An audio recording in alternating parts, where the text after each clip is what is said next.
Hi, my name is Kole Kistler, and I will be reading the story Harold the Hippo Dances in the Rain by Alana Tran and illustrated by Solana Laust. Harold the Hippo had always wanted to dance. Whenever he was in class listening to his teacher's lecture about something as dull as Waterhole Ward 2, he just couldn't help himself. His feet started. Tap, tap, tapping. Until his teacher screamed, "Harold, would you please just sit still and be quiet?" Of course, Harold didn't want to displease his teachers, so he would stop. But as soon as she turned around, his feet would start. Tap, tap, tapping. Until he found his bouncing bottom once again, warming the cold bench outside Principal Crazy Main's office. "Harold, so nice to see you. Don't tell me that the hyenas ate your homework again." Principal Crazy Mane grinned at Harold, his mane looking as if someone had electrified it. "No," said Harold, shuffling his feet. "I was just feeling the rhythm." "Ah, the rhythm." Principal Crazy Mane nodded. "I hear it sometimes, too. It's a gift, you know." "Well, it doesn't feel like it. Everyone at school thinks I'm weird, and even Mom and Dad think I'm a Looney Tune. They want me to be just a normal hippo and only graze by the water hole all day long." Principal Crazy Mane looked thoughtful. "You know, people who are different are gifts to the world. If everyone were the same, the world would never get better. A wise guy named Oscar Wilde once said, 'Be yourself. Everyone else is already taken.' Go outside and be yourself, Harold. The world will thank you for it." Harold felt a bud of hope bloom in his heart at Principal Crazy Mane's kind words.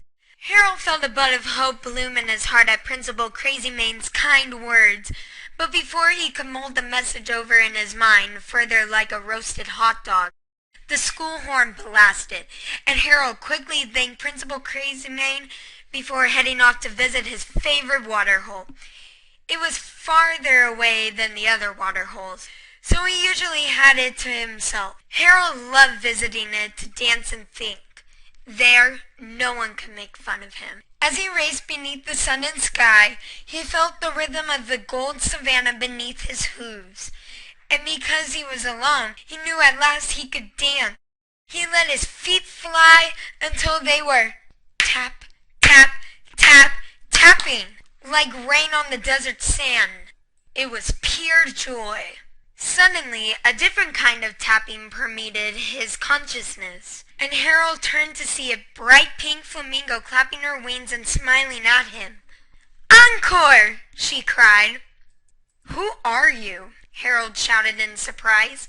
"What are you doing at my water hole?" "Your water hole?" "Hey now, I come here every day right after school ends." "Oh," Harold said. "I guess I haven't seen you because I usually come after dinner." The flamingo peered at him curiously. "All right. Well, nice to meet you. My name's Charisse." Charisse held out a wing as Harold extended a hoof. "Harold." "So, where'd you learn how to dance like that?" Harold's bud of hope withered with Charisse's words. "Please leave me alone. The kids at school already make fun of me." Charisse looked confused. "Make fun of you for what? Being a fantastic dancer?" Harold's eyes lit up like twin stars with her words. "Really? You think so?" "Yeah, of course. Will you show me something else?" Harold felt his heart leap at the chance to share his love of dance. Before he knew it, he and Charisse were singing and dancing around the water hole. He even taught his new friend two of his best moves, the dizzy elephant and gazelle on sugar high, until finally, exhausted, they collapsed with laughter. After catching her breath, Charisse asked, "Hey, do you want to enter the talent show next week? It'll be fun." "Oh, You mean in front of, like, the whole school? Harold asked, appalled. Of course, silly! Harold looked at her as if she was crazy. I don't think so.